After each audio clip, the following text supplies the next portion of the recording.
You're watching 12 WKRC-TV, a new generation of news. 12 Newsmakers starts now. Good morning and welcome to Newsmakers. Whether you work at a big corporation like P&G, a small family-owned business, or as a loan consultant, you know what drives business: sales. At a TV station like Channel 12, it is the sales department selling commercials you see in every break that allows us to do shows like Newsmakers and, by the way, turn a profit. At not-for-profit organizations, including public radio and TV stations, the dynamic is different. The sales department is replaced by the development office, and commercials are replaced by grants, direct mail appeals, telethons, and corporate underwriting agreements. I've been fortunate in my career to work inside both for-profit and not-for-profit organizations. In the mid-1980s, I served as a director of Foundation and Corporate Relations, a fancy title for grant writer, at Xavier University. If you have only worked in one or the other sector, you may not appreciate the strengths, the frustrations, and the demands that each offers. Last month, it was revealed that WGBH, the PBS affiliate in Boston, exchanged about 32,000 contributors' names with the Democratic Party for a list of party donors. Federal law forbids all not-for-profits, which enjoy special tax benefits, from becoming involved in partisan politics. Some congressmen felt that the actions of WGBH crossed the line and called for hearings. Further investigations revealed that other public television stations had also swapped their donor list. It is important to remember that this controversy can only be fully understood as part of a larger campaign by conservative politicians to eliminate all federal funding from public television and radio. Their motivation is spending reduction on the one hand, but more importantly, it is part of a larger effort to restrain institutions that they believe are part of the liberal establishment. For the local take on this issue, I've invited two people to join me this morning. Wayne Godwin is the president and general manager of WCET-TV. Mr. Godwin is also a trustee and vice chairman of the board of the Public Broadcasting Service. Jim King is the general manager of WVXU Radio. He has a reputation in the field for his entrepreneurial approach and his willingness to push the funding envelope. Now, Jim and I are longtime friends, so I can say that. Welcome to Newsmakers. Guilty as charged. Let's just get a couple things clear right off the top here. Has WCET ever traded its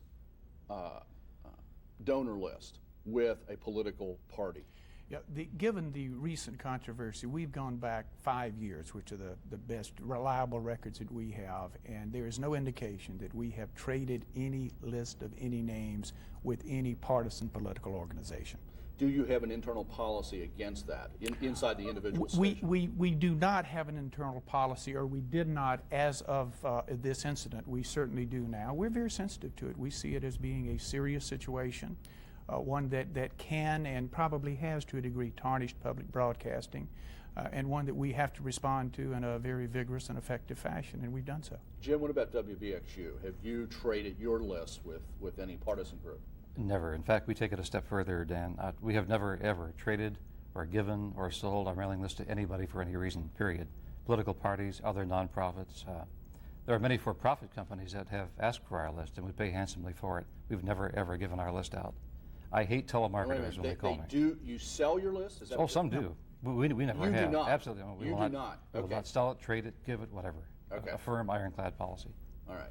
Now, by the way, in this town, if you did ever want to do that, you don't want to do it with the Democratic Party locally. You want to do it with the Republicans. The Democrats have no money. But realistically, and you're on the national PBS board, is what WGBH and some of the other stations that were revealed as the investigation went on, is what they did, was it illegal?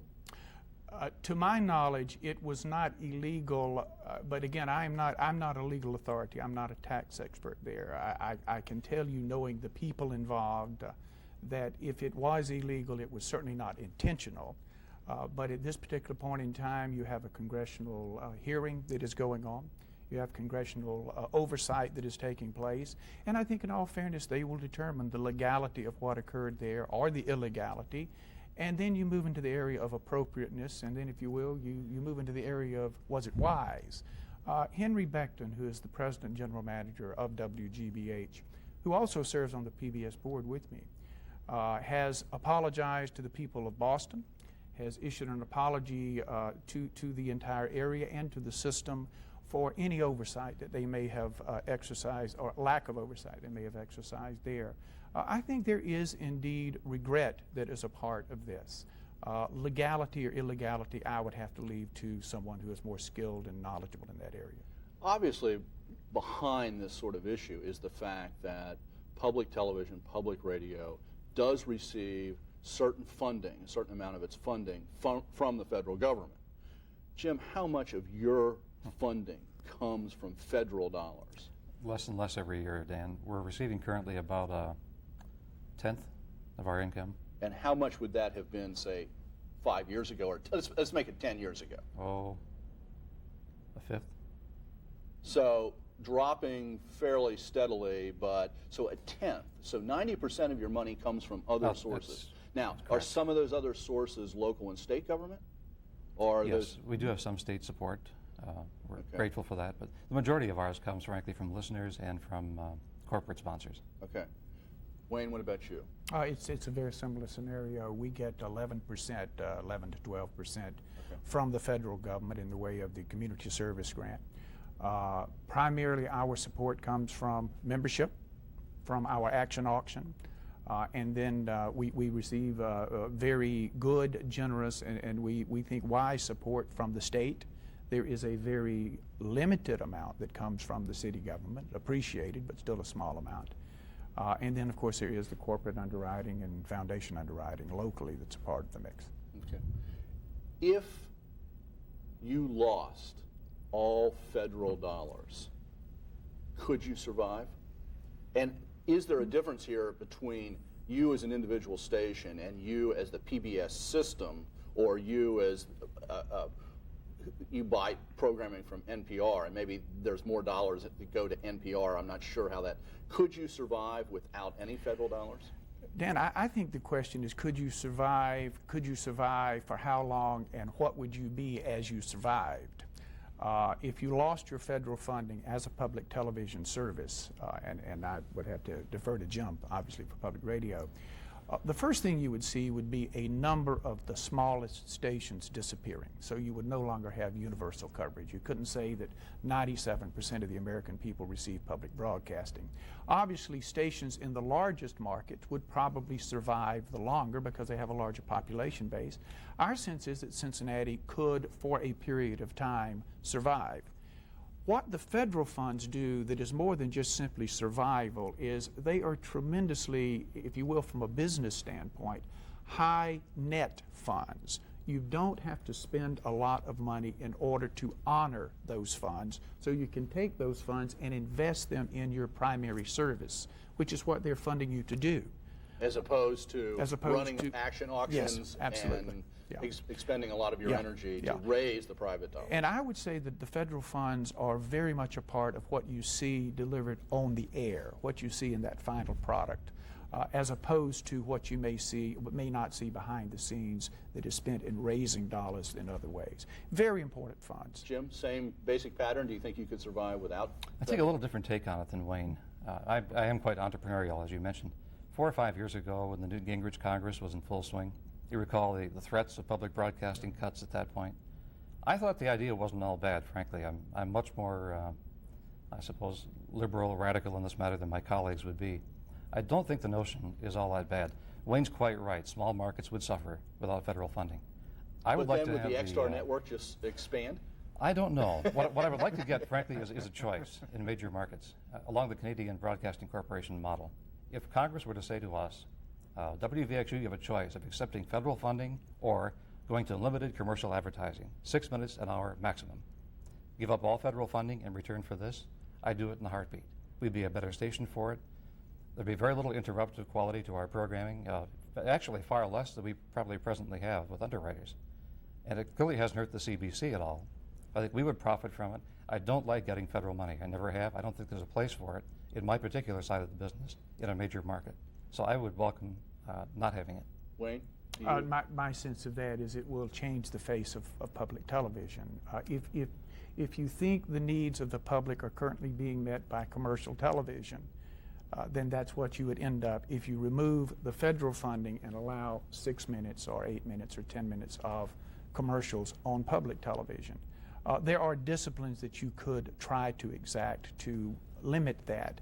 But again, you're back into a situation there of not allowing it to go full. Is the issue here the continuous airing and not having to break for commercial breaks? Oh, yeah.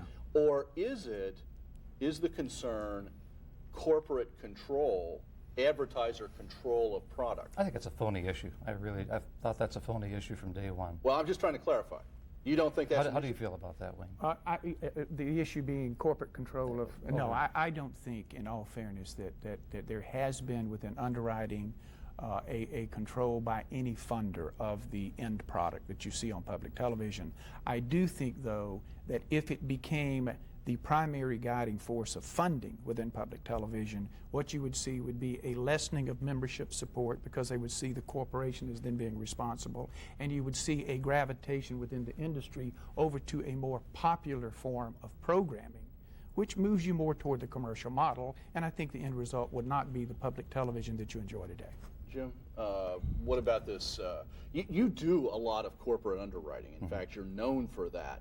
And what is legally the essential difference between an announcement about the corporate underwriter for a show and an ad? Sometimes it's hard for me to tell, to be perfectly honest. That's why we keep a team of lawyers very financially happy. Testing that every day with them when we call. Every credit we run on the air is tested by one of our attorneys in Washington. The essence of the difference is, Dan, and Wayne knows this all too well. Oh, we do. No calls to action. We can't ask you to go to a store and buy a product. We can't talk about prices on the air. We can't be subjective in measuring the quality of a company against another company. Those kinds of things. But we can praise a company out the gazoo. Well, only on certain things. You know, if it's verifiable fact. If, for example, a restaurant won a 5-star award and they want this mentioned in their credits, that would be acceptable. But if you want to talk about the quality of their steaks, we can't do that. But Dan, in reality, it's playing by the rules. The FCC set these rules back, as I recall, in the early 80s when they went to what they call enhanced underwriting. It was actually at that point done as an effort to, can we find a replacement for federal funding? Start to diversify the funding base. The conclusion at that point in time was, no, you could not find a full replacement for federal funding, but by liberalizing the underwriting rules. And part of what Jim has just listed were some of the limiting factors that said, okay, this is enhanced underwriting, and if you go beyond this, now you're into the commercial spectrum. You know, another thing that's always fascinating, and this affects PBS more than it affects radio, I think, but you have certain products that you've created, Sesame Street, Barney, Teletubbies, for goodness sakes. I didn't even know what they were until a couple of years. My kids are too old. And obviously those have a lot of commercial value. I mean, who makes the money off of selling the rights to all of those things? And gee, couldn't you have funded public TV for the gazillion years? You'd love to think that you could. First of all, who makes the money off of it? As far as Sesame Street goes, the Children's Television Workshop is its own corporation. They, in turn, have put more money into public television programming in the way of returning the investment that they make off of those toys than most of the stations and a lot of the other funders have. They've been very generous. That's the way they redirect the profits, though, back into their product, primarily now Sesame Street, and Dragon Tales coming up very shortly in the fall. We hope everybody will keep an eye out for that. As far as the Barney situation, was that an ad or underwriting? Okay, go ahead. We will go anywhere and do anything to promote our product, which we think is very worthwhile.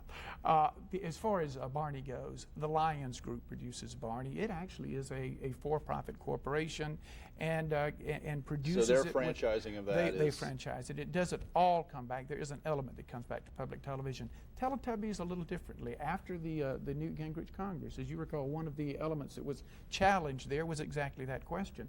PBS took it very seriously and has gone out and struck what I would consider to be a much more meaningful deal in relationship, and a lot of the revenues that come from Teletubbies come back into public broadcasting. Jim, we've got less than 30 seconds here. Do you think, are there any rules that should be changed to control this, this funding issue, so we don't get ourselves back into this other problem? Any rules that you would recommend? Tough question in 30 seconds. No, I could not. Wayne? I think it's very fair to say that given the sensitivity that has developed around this, there should be a statement of not using political list, if you will, certainly not swapping for a political list, making that very clear, and the stations can adhere to that. Well, thank you for joining us, and Thank good you. luck on your fall campaigns. Stay tuned. After the break, I will be joined by those who work most closely with the homeless in Cincinnati.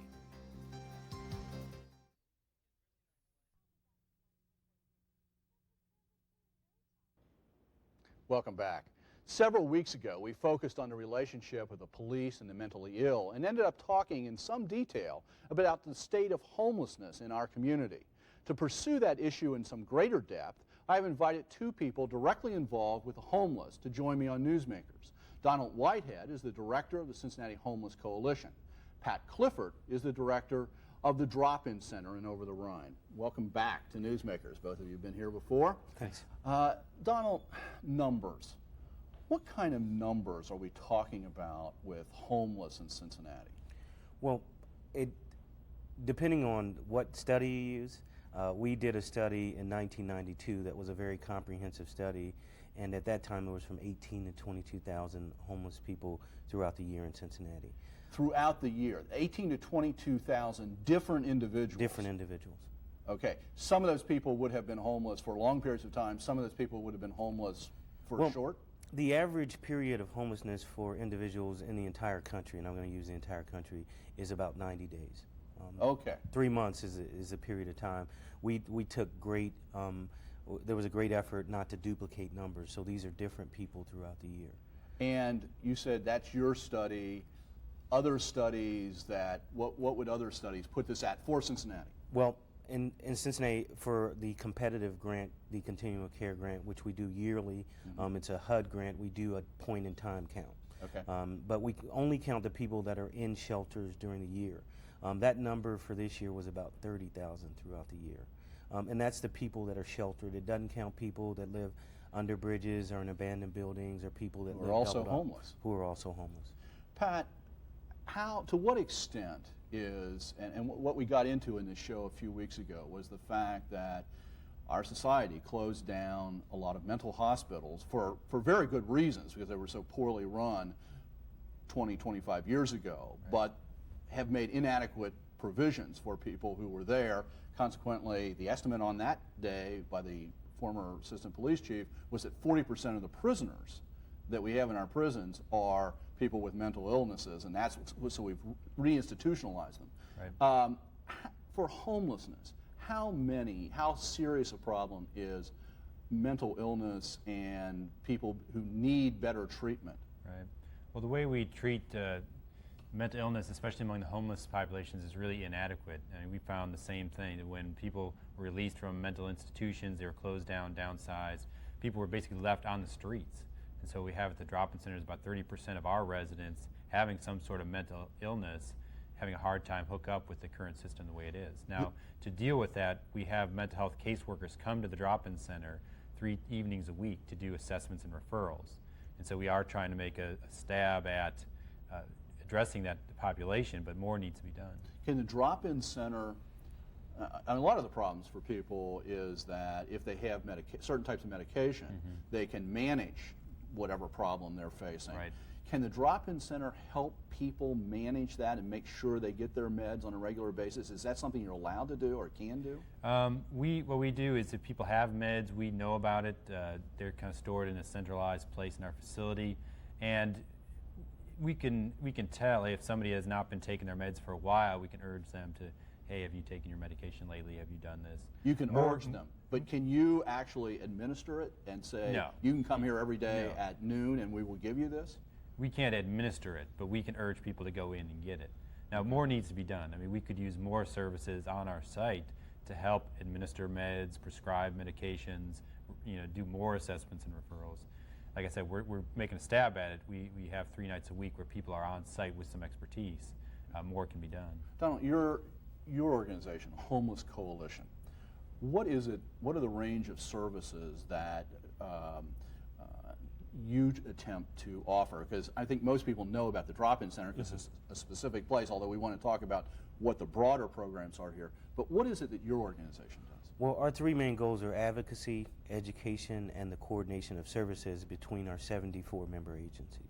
74 different agencies? Yes, and the range of agencies are it's a really wide range. It's the drop-in center and most of the shelters in Cincinnati, but we also have some larger players in the social service arena, agencies like the Children's Defense Fund, Beach Acres, the United Way, Talbot House. All of those agencies are members of the coalition. And you try to make sure that people are not lost in the cracks. Right. We try to make sure that people are not lost in the cracks and there's no duplication of services, and that people are working together for a continuum so people get from the streets to permanent housing. How many people, now I got to ask you, let me put it the way I hear this question phrased. If you and Pat were doing your jobs, given the economic situation right now, you could move people into jobs and out of homelessness. Why aren't they doing their jobs? Why aren't we doing our jobs? Yeah. We're doing our jobs. It's just that we have other people that are doing jobs that create new people. Once we get that group of homeless people out, we have policies that are in place in this country that create more. You were like interestingly enough, you were talking about the mental health. One statistic that I find very frightening, that in Los Angeles, the biggest mental health facility is the prison system. There's more mentally ill people in their prison system than any other facility.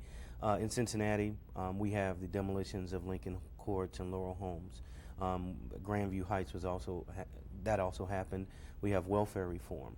We have demolitions of public housing. We also have the project-based Section 8 crisis, which is private landlords providing rental subsidies for low-income residents. We're in jeopardy of losing almost 10,000 units of housing. The biggest reason for homelessness is not the mental illness or alcoholism or drug addiction. It's the lack of affordable housing. And you talked about getting people in jobs.